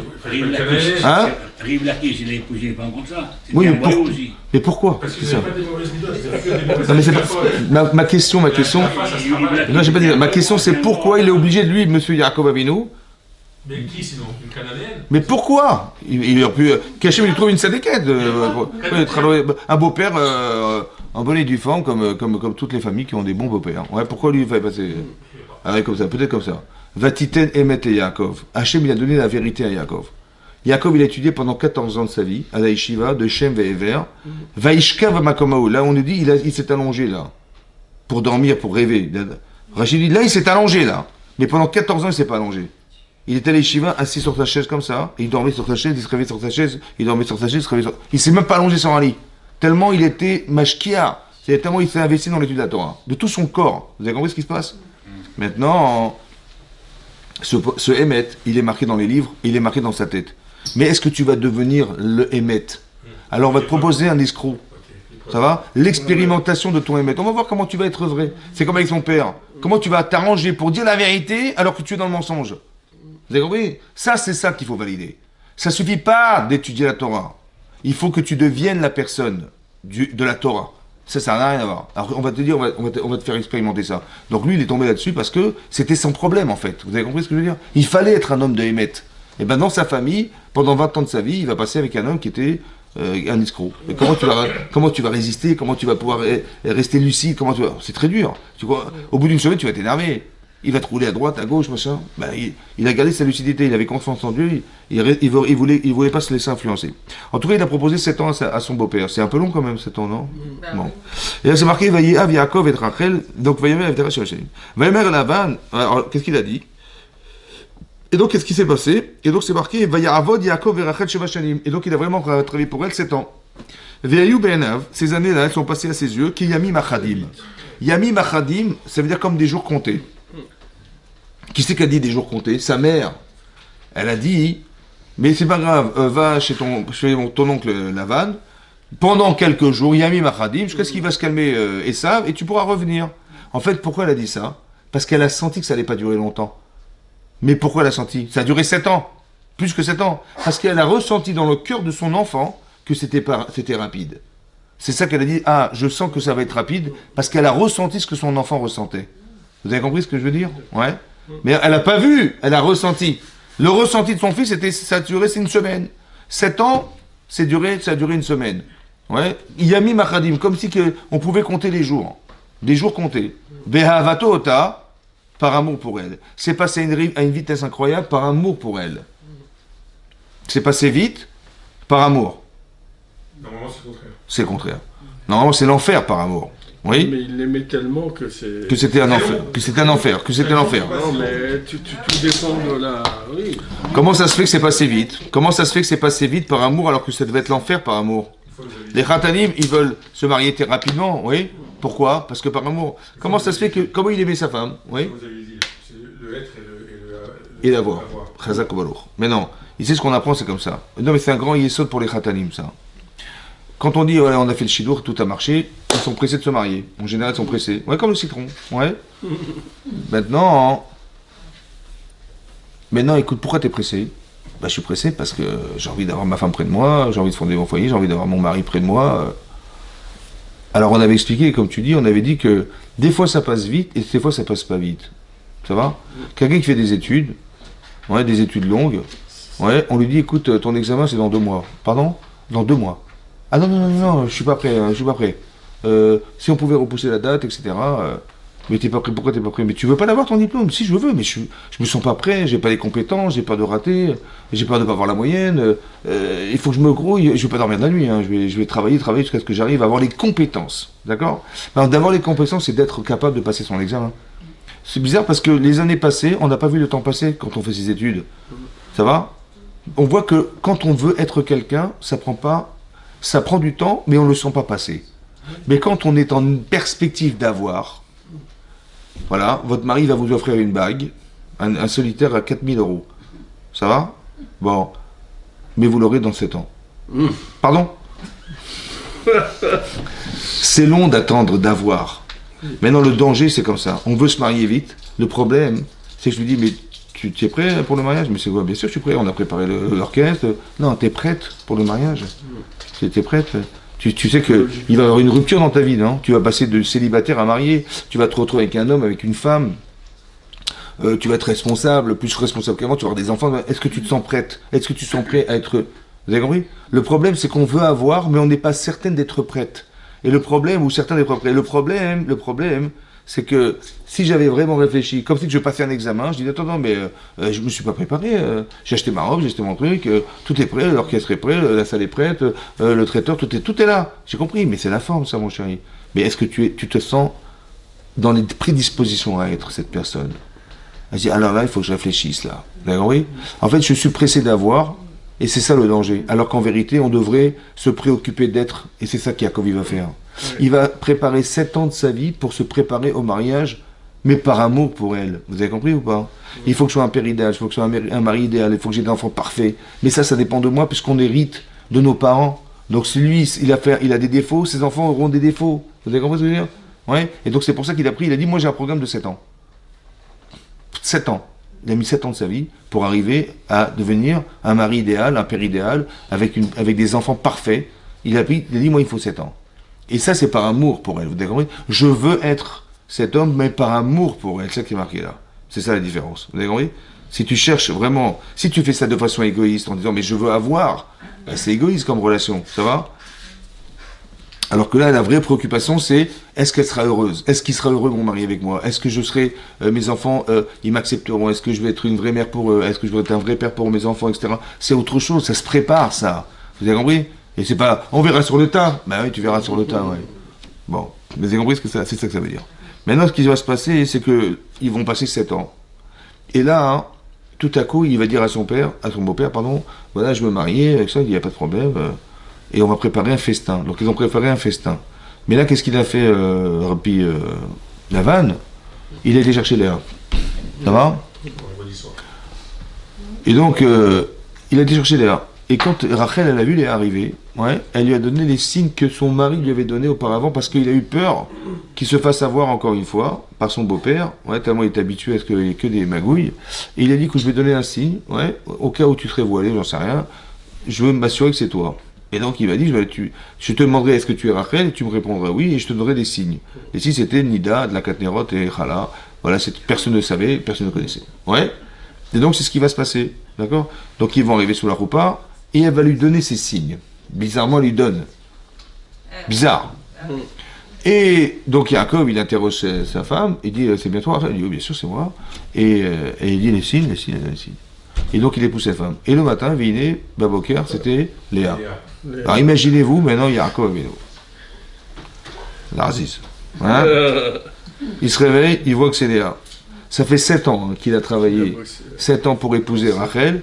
Et personne n'était au courant, à part Rachel, des signes qu'il avait donnés à Rachel. Personne n'est au courant. Et madame, dans son dos, elle a donné à sa sœur. Donc son beau-père, catastrophique. Cette femme, Léa, je ne sais pas ce qu'elle fait là. Hein, et Rachel, elle m'a trahi en donnant les signes à sa sœur. Qu'est-ce que vous auriez fait, vous, les juifs du 12e arrondissement de Paris? Hein? Alors, il y a 2 façons de réfléchir. Alors, voilà, c'est très intéressant parce que c'est une approche très intéressante. Maintenant, les paramètres, c'est déception amoureuse, déchirement. Ouais, c'est une déception amoureuse énorme. Ouais. Donc, on est dans l'émotionnel le plus extrême. On est bien d'accord? Je ne parle pas des glaces. Hein. L'extrême, c'est les émotions. Ouais. Comment tu raisonnes? Je pense que s'il ne l'a pas reconnu, c'est qu'il ne l'aime pas. Il l'a pas reconnu. Non, mais il avait tout éteint, il avait éteint la lumière. Ouais. Rachel. Dans son cœur, dans son être, on sent l'autre. Ah oui, c'est ça, ouais. Peut-être qu'elle n'avait pas de parfum, peut-être. Il faut pas penser. La Torah, il ne faut pas penser. Ouais, c'est vrai. Non, mais il a raison, elle a raison. Mais vous avez raison, d'un côté, c'est vrai. D'un côté, mais si ça a été fait, ça veut dire que c'est Hachem qui a voulu que ça soit comme ça. Alors. Mais il n'a pas senti, ça veut dire que Minachem, il n'avait pas les capacités de le faire. C'est pas qu'il aimait pas, il adorait sa femme, hein, puisque travailler 7 ans pour elle, il aimait sa femme. C'est moi, il n'a pas ressenti, c'est bizarre. Ouais. C'est théorique. C'est vrai. Alors maintenant, théorie, je ne voudrais pas dire, mais on va essayer d'expliquer comme ça. D'abord, vous avez compris ce qui se passe ou pas? C'est incroyable ce qui se passe là. Il est trompé. Son beau-père, il lui renvoie Léa. Léa, je ne sais pas ce qu'elle fait là. Comment vous expliquez qu'elle soit rentrée sous la roupa? Hein? Bon, à part ça... Elle a écouté son père, quoi. Oui, gentil qu'elle était. C'est très très gentil. Si demain... Elle était contente aussi. Imaginez-vous votre sœur, elle passe sous la roupa à votre place. Hein? Comment vous vous sentez? Est-ce que votre sœur, elle aurait été capable de faire un truc pareil? Déjà, non. Elle aurait dit à ton père, mais ça va pas ou quoi?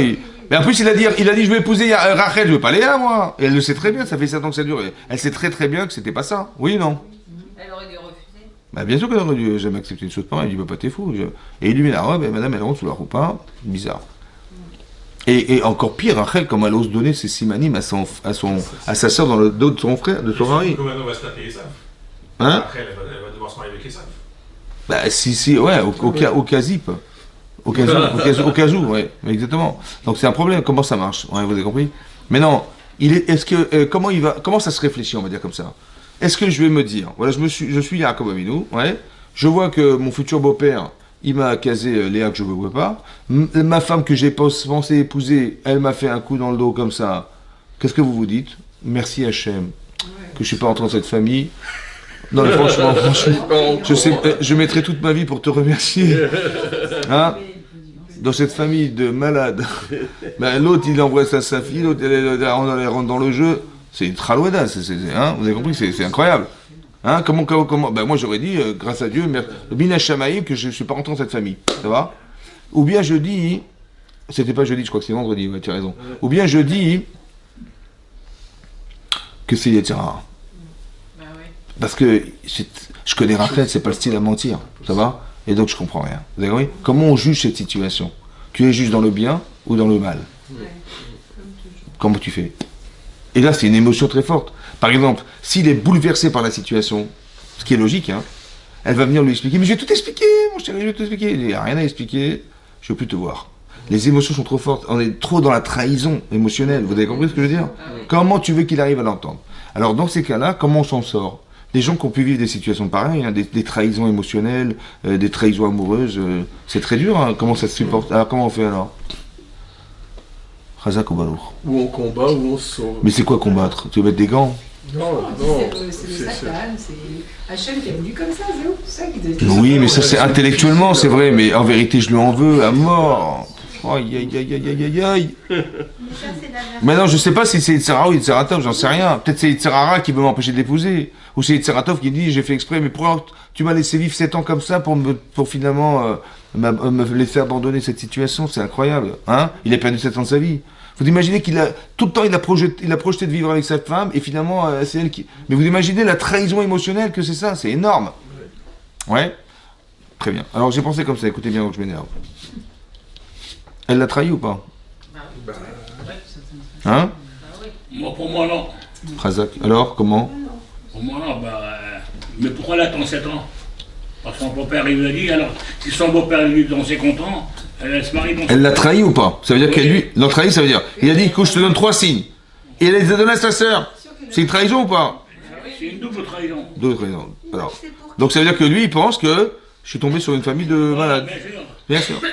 Mais pourquoi il a épousé finalement alors? Il a épousé Léa, il a épousé Léa. On comprend plus rien. Vous avez compris? Il lui a peut-être donné les 3 signes comme épreuve pour voir s'il l'aime vraiment. Parce que si... Mais la pauvre sa sœur. Il a reconnu Mais la ça. pauvre sa sœur, vous imaginez la pauvre sa sœur, elle va vivre genre mannequin en plastique. Madame, je l'utilise comme un mannequin en plastique pour savoir. Mais attendez, c'est une femme, elle n'est pas obligée de subir un truc pareil. Je vais l'utiliser pour sortir sur mon mari même. Alors je vais ça, c'est pas. Alors comme ça, écoutez bien. Est-ce que vous savez, est-ce que Yaakov il sait pourquoi Rachel elle a donné ces signes? Pour pas faire honte à ta sœur. Est-ce qu'il le sait? Non. Est-ce qu'il peut l'expliquer? Non. Donc, je ne sais pas. Je ne suis pas, je suis Yaakov, je n'en sais rien. Maintenant, ma frustration va dépendre de sa réponse. Ça veut dire, si elle me dit, écoute, je voulais pas me marier avec toi, je t'ai fourré ma sœur. Je lui dis, d'accord, j'ai compris, laisse tomber, je me barre. Ouais. Mais si elle m'explique pourquoi elle l'a fait et que ça justifie son acte, ça va effacer ma frustration? Non. Dites oui. Oui. Très bien. Bah oui, parce que moi, je croyais qu'elle m'avait trompé en donnant les signes. Mais elle m'a pas trompé parce qu'elle m'explique pourquoi elle l'a fait. Donc ça veut dire que ma frustration dépend de son explication. Donc ça veut dire que intellectuellement, mon cerveau, il doit être capable de maîtriser mes émotions et de me dire, si je me frustre, au point de ne plus pouvoir l'entendre, je vais peut-être occulter le fait qu'elle a raison de l'avoir fait et je me serais vexé pour rien du tout. Ça va? Donc, puisque ça dépend de sa réponse, si elle se fout de moi, elle va me le dire. Et si elle va m'expliquer pourquoi, alors je n'ai pas de raison de me frustrer. Je n'ai pas été trahi. La trahison, c'est qu'elle m'a fait dans ton dos. Oui, mais quoi dans ton dos? Tiens, elle a donné des trucs, mais je voulais pas, moi. J'ai compris. Le problème, c'est qu'elle t'a pas consulté, t'as raison, c'est vrai. Mais peut-être qu'elle avait des raisons de le faire. Alors, je vais vous expliquer un truc. C'est ça les tzaddik. Écoutez bien la tzaddiket qu'elle est... Rachel. Je vais vous expliquer. Regardez de qui on descend, c'est extraordinaire. Des gens exceptionnels. C'est marqué dans le Midrash Rabbah hein, que Yaakov, il est parti voir Léa. Il lui a dit, tu es une ramaïte. Une ramaïte, ça veut dire tu es une menteuse. Ramaï, ça veut dire une escroc, quoi. Ouais. Fille d'un ramaï. Ton père, c'est un ramaï, toi, t'es la fille d'un ramaï. Un escroc. Ouais. Tu es la fille d'un escroc. Pourquoi? Bah parce que quand je t'ai demandé, c'est ton Rachel, tu m'as dit oui. Tu m'as menti. Elle a dit, alors elle a répondu, elle a dit, tu sais, il n'y a pas d'élève sans maître. C'est toi mon maître. Je dis, comment ça, je suis ton maître? Et parce que quand ton père Yitzhak il t'a demandé, mais qui es-tu? Il dit, j'ai tué personne. Ouais. Il a dit, qui es-tu? Il a dit, bah, je suis Ani Esa Bechorecha. Tu vois comment tu t'es reclavodé? Donc on n'est pas fait pour vivre ensemble, franchement. Bon. Qui se ressemble, ça semble. Non. Non mais voilà ce qu'elle a dit. Voilà ce qui est marqué dans le Midrash. Elle a dit, mais il n'y a pas d'élève sans maître. Mon maître, c'est toi. Tu m'as appris à mentir, c'est toi. Voilà ce qu'elle lui a dit. Voilà ce qui est marqué dans le Midrash. Maintenant, la question, c'est que elle n'a pas répondu à la question. Il lui a dit, mais pourquoi tu mens? Et il dit, parce que tu mens. Razak. Et donc, ils ont joué au ping-pong pendant une semaine. Tu mens, je mens, tu mens, on ment. Ouais. En vérité, elle a pas répondu à la question. Il dit, pourquoi tu mens? Il dit, parce que tu as menti à ton père. Oui. En fait, c'est pas ça. Qu'est-ce qu'il a dit à son père? Il a dit, je suis Esav ton Bechor. Ça veut dire comme ça. En fait, Yaakov Avinu, il a récupéré le droit d'aînesse de son frère. Et par ce biais-là, il a récupéré la bracha de son frère. Et par le biais de la Bechora et la bracha, il a récupéré la femme de son frère. C'est ce qu'elle lui a répondu. Tu as compris? Léa. Comment? Le Harry Cohen s'appelle. Harry Cohen. Il a expliqué là-bas, qu'en fait, ce qu'elle a dit à son mari, à son futur mari, il a dit, ouais, mais elle a dit, mais t'as pas compris quand tu as menti à ton père, mais ça veut dire que tu as récupéré la femme de ton frère, puisque tu as pris sur toi d'être le Bechor. Mais moi, j'étais réservé, c'est ça la prière qu'elle a fait, comment elle s'appelle, Léa, elle a pris toutes ses forces pour être sur la télé. En fait, Hachem, il a dit, c'est Yaakov Avinu. Vous avez compris pas? Mais non, qui c'est qui avait compris ça? Bah, c'est Léa qui avait compris. C'est pour ça qu'elle a accepté de jouer le jeu, et c'est Rachel qui avait compris. Pourquoi? Parce que il est marqué dans la ptira. La ptira, c'est l'introduction du Sefer de Echa dans le Midrash. Ouais. Echa, le livre qu'on lit à Tisha B'Av. Ouais. Dans l'introduction du Midrash, c'est marqué comme ça. Que quand Hachem il a décidé de détruire le deuxième temple, ouais, il a dit, bon voilà, on va envoyer les Israël en exil. Il a dit, je le fais pas. Ouais. Ils faisaient Avodazara, c'est des idolâtres. Et qu'est-ce qu'il a fait? Il a consulté Avraham, Israël et Yaakov. Ils n'ont pas trouvé de réponse suffisante pour argumenter le fait qu'il devait partir en exil et rester en exil. Et Rachel, elle vient. Rachel. Elle dit, tu sais, elle dit, ne sois pas jaloux. Elle dit à Hachem, ne sois pas jaloux. Ouais, parce que moi, j'ai pas jalousé ma sœur. J'aurais pu faire un scandale.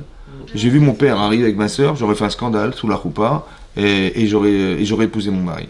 Et tu vois que j'ai pas été jalouse, alors ne sois pas jaloux. Et là, il a dit, Yessachar l'ifulater. Tu auras un salaire pour ce que tu as fait. Et donc, ils retourneront en Eretz Israël au bout de 70 ans. Ça va? Maintenant, la question, c'est, depuis quand tu fais de la morale à Hachem? Tu dis, bon, il faut pas être jaloux. Hein. Moi, j'ai pas été jaloux, sois pas jaloux. Moshe l'a fait. Hein? Ça se dit ou pas? Dis non. Non, mais essaye de comprendre. Ça se dit ou pas? Ça se dit pas. Ça se dit pas. Je vais pas dire. Alors là-bas, le Horachaz, c'était le Rav Simcha Zissel, il explique comme ça. Il a dit, tu sais, j'aurais pu me marier avec mon mari, moi j'aurais fait un scandale, donc j'aurais mis de côté ma sœur et j'aurais épousé Yaakov. Ça va? Ouais. Mais à quoi ils auraient ressemblé nos enfants? Ils auraient ressemblé à Yaakov et à moi. Tu sais, j'ai vu chez ma sœur des qualités exceptionnelles. J'ai dit, c'est dommage que l'éventail du peuple juif ne soit pas élargi aux qualités de ma sœur. Au détriment de ce que j'avais à perdre, je savais que tu allais gagner toi. Je l'ai fait pour toi, Hachem. Pour que ton clan Israël soit plus original que s'il avait été issu d'un couple qui était Yaakov et Rachel. Hein? Comment? C'est extraordinaire. C'est ce qu'elle a dit. C'est ce qu'elle a expliqué. Il a dit, j'aurais pu être jalouse. Ça veut dire quoi? J'aurais dit, non, voilà, on va se contenter de ça. Il dit, non, j'ai fait abstraction de moi pour toi. C'est pour toi que tu veux détruire le peuple que j'ai fait pour toi. Elle a dit, t'as raison. Alors, excuse-moi. Vous avez compris ce que ça veut dire? Ouais. Ça veut dire qu'elle a vu des qualités chez cette femme qui était exceptionnelle. Elle dit, dommage que le peuple israélien puisse pas en profiter. Et c'est pour ça que je me suis effacé pour qu'elle puisse être dans la famille. Vous avez compris ça? Ça, c'était ça, c'est la sœur. Et vous avez, il y a une complicité entre les sœurs qui sont incroyables et qui sont l'inverse des hommes. Il n'y a pas de fraternité. Il n'y a que des crimes fratricides dans la Torah. Et là, et les sœurs, ici, on voit les sœurs, c'est l'inverse. Ouais. Elle était masseuse. Dis-leur que tu es ma sœur. Non, mais ça veut dire que on voit la complicité de ces deux femmes. Même après, quand elle voit, Léa va tomber enceinte, et elle se dit, mais si j'ai un garçon, ma sœur, elle n'aura qu'un seul enfant, et c'est pas possible. J'en aurai 7, elle n'en aura que un. Alors elle a dit, je vais prier, elle a prié pour qu'on inverse les enfants. Vous avez compris la complicité incroyable qu'il y a entre ces deux femmes. C'est merveilleux. On devrait s'inspirer de ça. Vous avez compris ce que je veux dire? La fraternité. Non, mais c'est vrai. Hein, c'est vrai. En vérité, on devrait s'inspirer de, je n'ai pas, et vous savez ce qui va se passer? Je vais vous expliquer un truc. Léa, quand elle a prié pour que sa sœur elle ait ce garçon, elle avait Yosef en elle, hein. C'était Léa qui avait Yosef. Et elle a prié pour que ses enfants soient inversés. Et donc elle devait accoucher de Dina, Rachel, et donc elles ont inversé dans les 40 premiers jours de la grossesse. Ça peut se faire, dans les 40 premiers jours de la grossesse. Comme ça, la dans Sota d'Afudef, elle dit la Bato Soti Amen. Mais non, ça veut dire qu'on peut prier. Mais non, qu'est-ce qui va se passer? Donc elle a perdu une tribu. Oui, non? Maintenant, Yosef, il est né chez, comment elle s'appelle, chez Rachel. Maintenant, Yosef, il a épousé qui? Asnat, qui est la fille de Dina. Et ils ont eu combien d'enfants? 2. Qui ont remplacé Yosef. Shimon et Lévi. Shimon et Lévi. Ah oui, Donc en fait, elle a perdu un, elle a récupéré deux. Vous avez compris ce qui se passe? Elle a jamais perdu. On perd jamais. Vous avez compris ou pas? Oui. Je vais vous dire en français. En fait, comment dire, Yosef, il a épousé Osnat, qui était la fille de Dina. Avec elle, elle a eu 2 enfants. Elle a eu Ménaché et Ephraim. Et Jacob, il a dit à son fils Yosef que Ephraim et Ménaché remplaceront Shimon et Lévi. Tu vois, ils seront en place. Donc ça veut dire qu'elle a perdu un, elle a perdu Yosef, mais elle a récupéré 2. Parce que c'est les enfants de Léa. Vous avez compris ce que je veux dire? C'est ça. Donc on perd jamais à faire un sacrifice personnel. Oui. C'est même marqué là-bas que quand il a fait le rêve, vous vous rappelez du rêve de Yosef? Il est arrivé de combien d'étoiles? 11 étoiles. Donc ils étaient combien de frères? 12. Donc il y avait Yosef et ses 11 frères. Oui. Maintenant il est arrivé d'11 frères. Mais comment ça se fait qu'il n'a pas arrivé de Dina, sa sœur? Il n'y avait que des garçons. Oui, mais il a dit j'ai rêvé, vous allez tous vous prosterner devant moi. Il est arrivé, hein? La lune, c'était sa mère. Eh ben, il a dit c'était Bilha, c'était la servante. Non, mais Rachid dit que c'était. Et comment ça se fait que c'était pas. Il n'a pas rêvé de sa sœur, c'est bizarre, non? Comment ça se fait? Hein? Bah, il avait qu'une sœur, c'était Dina. Il avait qu'une sœur, c'était Dina. Mais comment ça se fait qu'il n'a pas rêvé de sa sœur? Alors en vérité, c'est comme ça. En vérité, pourquoi? Parce que c'était sa sœur, ouais. Mais il a épousé qui? Il a épousé qui, lui? Il a épousé la fille de sa sœur, ouais. Donc c'était à la fois sa sœur et sa belle-mère. Est-ce que vous avez déjà vu une belle-mère qui se prosterne devant son gendre? Moi, un genre qui rêve d'une belle-mère. Dire une belle-mère, c'est impossible. C'est pour ça qu'il n'a pas rêvé d'elle. Vous avez compris? Non, je rigole, c'était une blague. La pauvre. Est-ce que vous avez déjà vu une belle-mère qui se prosterne dans son beau-frère, son gendre? C'est impossible. Impossible. C'est pour ça, c'est impossible. C'est pour ça qu'il n'a pas rêvé d'elle. Mais non. Mais vous avez vu le travail qui a été fait derrière. Ça veut dire qu'il y a un travail de midot extraordinaire. C'est-à-dire que comment j'appréhende des situations pareilles, il faut avoir des midot tovot. Ouais, ça veut dire une capacité d'humilité, une capacité de maîtrise de soi intellectuellement pour se dire je ne vais pas tomber dans l'émotion. Bien que c'est une émotion qui est bien sûr extrêmement puissante. Mais on ne va pas se comparer, encore une fois. Mais c'est des enseignements de vie. C'est-à-dire, on n'aura jamais des épreuves pareilles, je vous rassure. Mais savoir que quand il peut avoir une problématique émotionnelle pareille, il faut savoir avoir la tête claire en se disant, c'est très dur, je sais que c'est très dur, ouais, mais je veux, puisque moi, ma frustration, elle dépend de sa réponse, alors je vais la laisser m'expliquer. Et donc il a été voir Léa, il a été voir Rachel, et il a compris finalement qu'il a eu tort de penser qu'elle l'avait trahi, il a eu tort de penser que c'était une astuce derrière lui. Ça va? Alors c'est très intéressant de comprendre aussi autre chose. Que dans la vie, quand on s'est trompé parce qu'il a pensé épouser une seule femme qui était Rachel. Il s'est trompé. Alors il faut savoir que des fois quand on est trompé, c'est qu'on s'est trompé. Qu'est-ce que vous voulez qu'il fasse Hachem pour lui faire entendre qu'il doit épouser Léa? Qu'est-ce que tu veux qu'il fasse? Il est obligé de lui proposer un truc pareil. Ça va?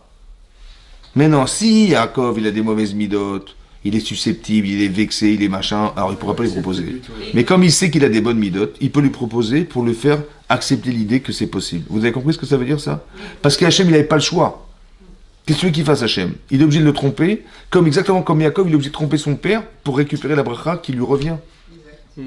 Parce que son père s'est trompé. Et bien, il a exactement le même problématique qu'il a avec sa femme, qu'il a été trompé parce qu'il s'est trompé. Et donc, il accepte. De même que son père, il a accepté. C'est ça, le tzaddik. J'accepte, je me suis trompé, j'avoue mes erreurs. Ça va? J'avais pensé que c'était Rachel Bitrakta. J'ai pensé Rachel. Mon père m'a dit une seule, donc j'ai pensé elle. En fait, non. Le Zohar va expliquer, il va expliquer qu'en fait, pourquoi il a épousé deux femmes? Parce que l'une représente le Olam Haba de Yaakov Avinu et l'autre le Olam Hazé, le monde de ce monde-là. On dit Rachel, c'est la femme du Olam Hazé. C'est elle qui va prier pour ses enfants, c'est elle qui va s'investir pour les faire revenir en Israël. C'est pas Léa, c'est elle, Rachel. Quand on parle de Rachel, on voit marquer des choses sur elle dans la Torah. Léa, elle est transparente, cette femme. Et on explique pourquoi. Parce qu'elle représente la Gdusha, elle représente le Olam Haba de la personne. Ça va? Ce qui ne se voit pas, en fait. C'est-à-dire qu'elle a un rôle qui n'est pas le rôle qui n'est pas celui de son âme. Et je pense que dans chaque femme, il y a deux femmes. Il y a deux femmes. Il y a la femme du Olam Hazé et la femme du Olam Haba. Dans chaque femme, il y a deux aspirations. Toujours. Il faut toujours regarder les deux et savoir que quand on dit à son mari des choses ou quand on dit à sa femme des choses, en fait, on l'attire. D'abord, quand même on fait un reproche, en fait, c'est dans un objectif spirituel. Ça va? Quand une femme va faire un reproche à son mari, ça peut être spirituel. Autant qu'elle peut nous apprendre autre chose. Vous avez vu comment elles réagissent, les femmes, ici? Elles sont dans la complicité. Ça veut dire qu'elles ne sont pas victimes de leur mauvaise midote. En se disant, écoute, il y a une compétition, on doit tous avoir des enfants, celle qui a le plus, elle a le plus. Sans tenir compte de l'autre. Non, on voit que c'est pas comme ça que ça marche. Il n'y a pas de compétition chez elles. À part ça, je vois que chacune, elle est au service de l'autre. Vous avez vu comment ça se passe? Que quand Rachel, on va voir dans la paracha, elle va voir sa sœur avec des enfants, elle va la jalouser. Moi, je vois ce texte, je dis, genre, elle a nargué, quoi. Elle se balade dans le jardin avec ses enfants, et elle me nargue avec ses enfants devant moi, et je la jalouse. Ouais? Non. Rachid dit que jalouser, ça veut dire que, elle dit, si j'ai pas eu d'enfant, c'est que ma sœur, qui en a eu, elle est plus de tzadika que moi. J'aurais tellement voulu être comme elle. La jalousie de celle qui aspire à devenir l'autre. Vous avez compris la différence? On utilise le mal pour le bien. Ça, c'est le Olam Haba, ça. Ça veut dire qu'il n'y a plus de mal. Il n'y a plus de mal. Si tu dis, je refoule le mal, tu dis, moi je fais un travail sur moi-même, moi j'ai tué la Torah, comme ça si l'aurait de arrive, je le repousse. Mais donc tu vis avec quoi? Avec la moitié de toi, puisque tu as Yetzeratov et Yetzerara. Donc tu vis qu'avec Yetzeratov, mais pas avec Yetzerara, tu le refoules. Elles utilisent le mal pour le bien. Vous avez compris ce qui se passe? La jalousie au service du bien. Vous avez compris? Et jamais on perd. C'est que les femmes, elles sont capables de transformer le mal en bien. Transformation du mal en bien. C'est ça l'inspiration qu'elle doit lui apporter à Yaakov Avinu. C'est ça la femme du Olam Haba. Vous avez compris ça? La femme du Olam Haba. Et ça, c'est la différence entre les hommes et les femmes. Chazak ou? Ah,